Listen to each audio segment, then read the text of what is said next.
I was right in the middle of buying a house, getting ready to move into a new chapter of my life, when out of nowhere, my mother-in-law showed up with a proposal that made my blood run cold. She wanted to live with us. Live with us? She had always treated me terribly, making me work like a dog whenever I visited their house. And my father-in-law? He never once stepped in to stop her. It felt like she was doing this just to have someone at her beck and call, someone to serve her. I couldn't let this happen. I had to stop it, but how? That's when I did the unthinkable. I blurted out a shocking truth: I'm single. Their faces were priceless, a mixture of confusion and disbelief. But even in that moment, they couldn't help themselves. They still found a way to throw cruel jabs my way. As if I wasn't already battling the emotional weight of it all. Let me properly introduce myself. My name's Jessica. I'm 33, and I work at a big company. My husband works there too. We've been married for 2 years. We met at a company party, and honestly, he didn't let up until I finally agreed to date him. We had a good relationship, a solid bond, but there was a problem. A big problem. His parents. Before we got married, they seemed like nice enough people. But after the wedding? That's when the cracks began to show. And I'm not just talking about the occasional bad day. I'm talking about them showing up uninvited, demanding we let them move in. And I was not okay with that. One evening, when my husband and I were relaxing at home, enjoying what should have been a peaceful night, the doorbell rang. It was so unexpected, so out of the blue. My husband answered the door, and to my shock and horror, it was my in-laws. They walked in without a word, completely taking over the living room as if they owned the place. The audacity! They had this way of making snide remarks towards me, acting like I wasn't even human. Like I existed just to serve them. My husband, the one person who should have stood up for me, barely said a word. He felt obligated to honor his parents, being their only child.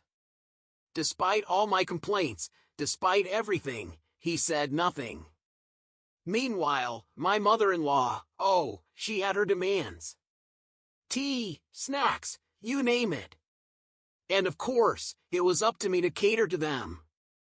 The nerve! And this wasn't the first time. Nope. It wasn't the first time they barged in and ruined our plans.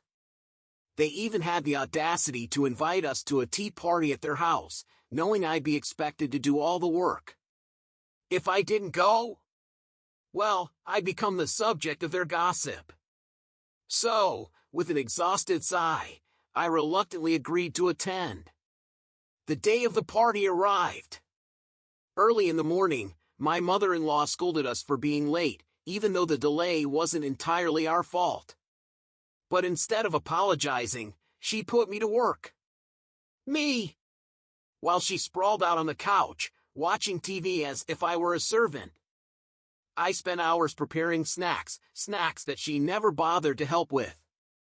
Then, as soon as they were ready, she didn't thank me. Oh no, she criticized me for being too slow. She never made snacks herself. Never. By the time the party was in full swing, she was taking credit for my hard work.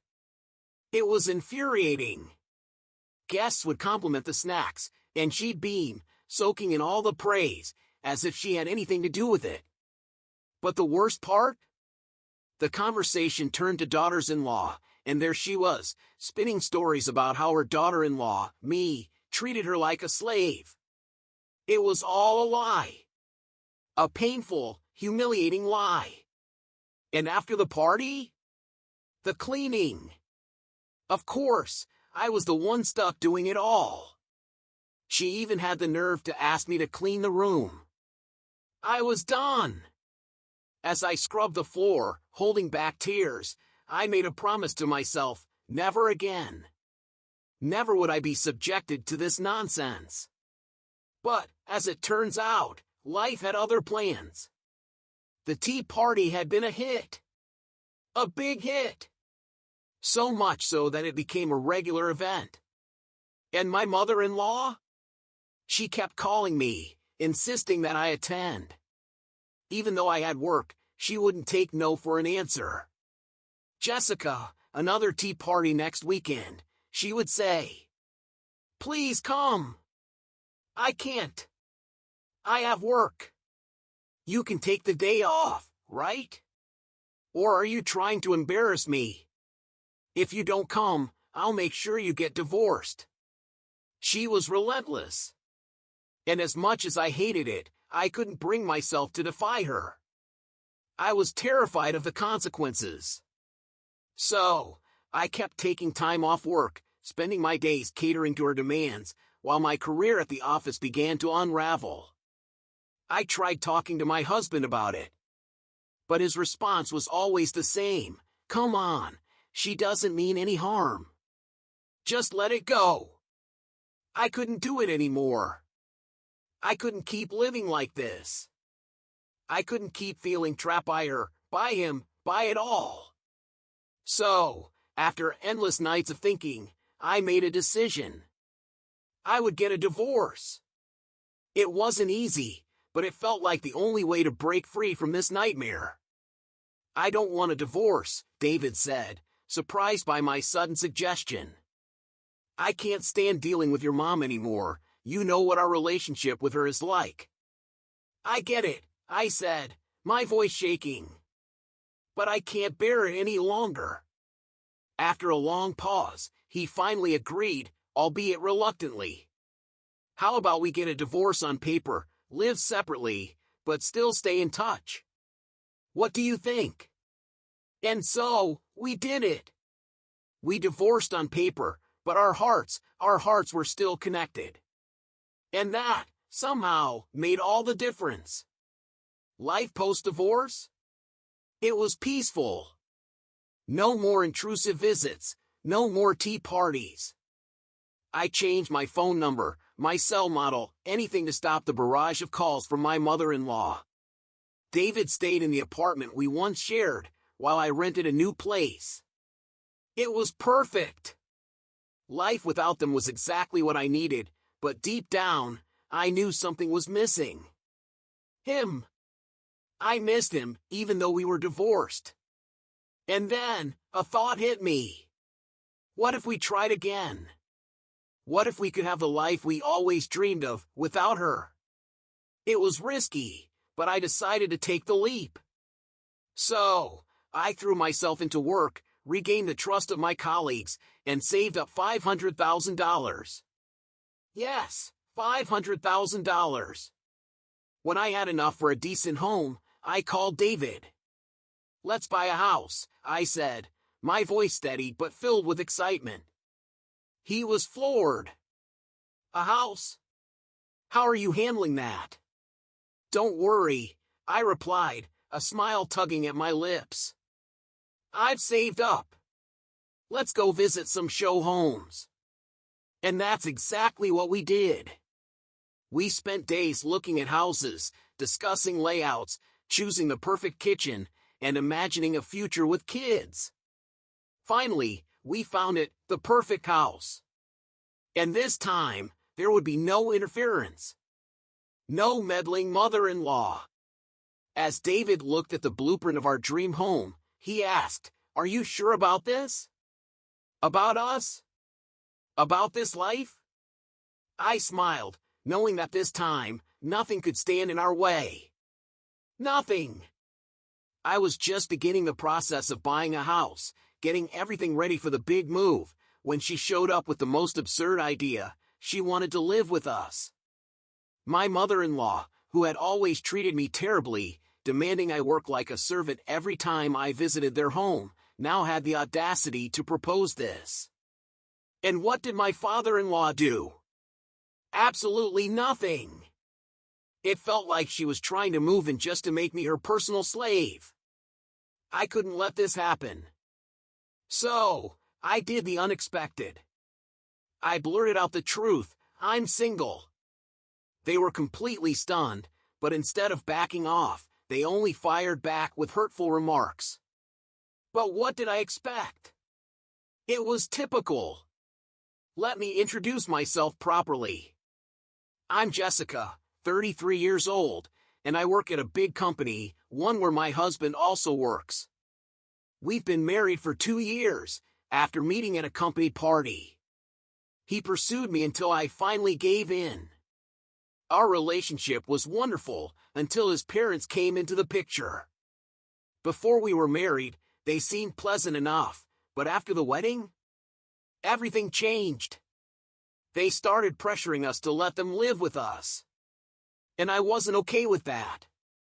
One day, my husband and I were finally enjoying a peaceful moment at home when the doorbell rang, shattering our tranquility. He went to answer it, and to my shock, there they were, his parents, barging in without a word, acting like they owned the place. They were so disrespectful, making snide comments, treating me like an unpaid servant. And my husband? He barely stood up for me. Why? Because he felt obligated to his parents. He was their only child, after all, and he couldn't bear to upset them. Meanwhile, my mother-in-law was relentless, demanding tea in her loud, indirect way. So, there I was, on my precious day off, preparing tea and lunch, catering to their every whim. This wasn't the first time they ruined our day off. They even invited us to one of their tea parties, knowing full well I'd be expected to do all the work. If I didn't go, she'd gossip about me later. So, reluctantly, I went. I wished my husband would stand up for us, but I knew better than to hope for that. The party was a disaster.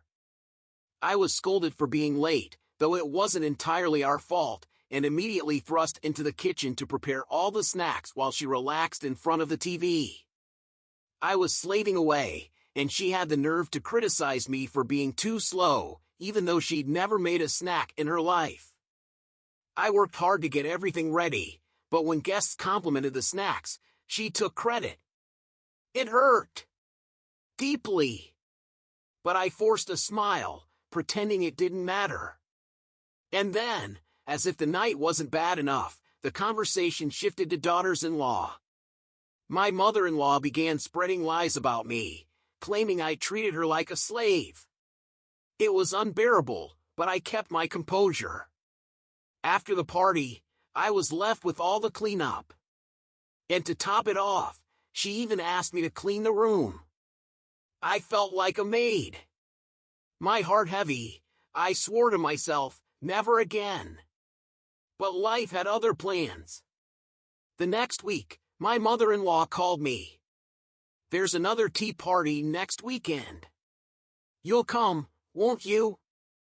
I hesitated. I had work that day.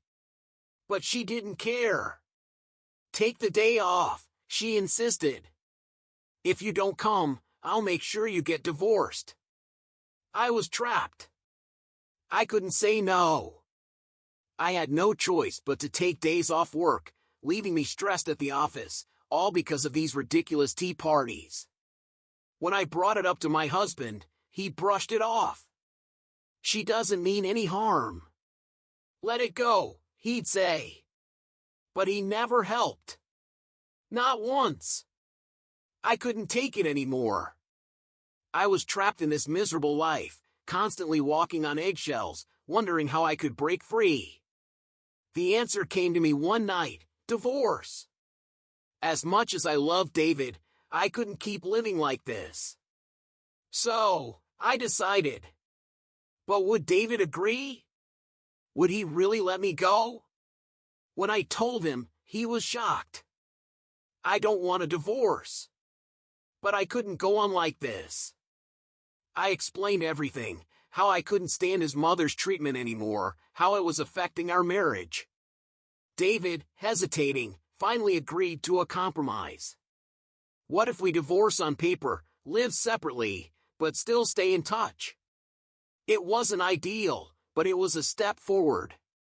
I moved into my new house, which was finally ready. It was exactly what I had imagined, and the peace I felt as I settled in was overwhelming. But then came the next hurdle, David's parents. One day, after work, as I was finishing my moving preparations, my phone buzzed with a message from David. "Good job!" My heart skipped a beat. Things were heading in the right direction. Once the house was completed, I realized that this was just the beginning. The real challenge lay ahead. As the movers brought all my things to my new home, I couldn't help but feel the weight of what was happening. It was time to let go of the past. Then came the inevitable. David brought his parents to visit.